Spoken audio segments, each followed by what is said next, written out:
Buaya sepanjang 3 meter tersangkut di jaring ikan milik warga di Desa Pilohuluta, Kabupaten Gorontalo Utara, Gorontalo. Butuh waktu beberapa jam sebelum akhirnya reptil tersebut berhasil dievakuasi ke darat menggunakan perahu. Buaya yang tersangkut jaring ikan pertama kali ditemukan oleh Hendrawan Busrah yang hendak mengecek hasil tangkapan ikan di Kerambah. Temuan ini lalu dilaporkan ke aparat pemerintah desa setempat untuk dievakuasi. Reptil berdarah dingin tersebut selanjutnya akan diserahkan ke BKSDA Provinsi Gorontalo untuk dikembalikan ke habitatnya.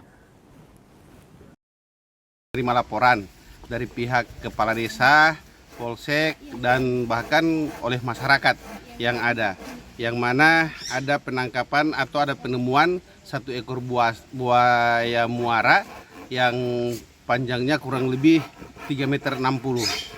Nah, oleh kami karena masukan pimpinan kepada kami, kepala balai, kami melakukan tinjauan lokasi karena memang kepala desa menyampaikan bahwa buaya tersebut akan diserahkan ke pihak KSDA tanpa ada upaya-upaya lain.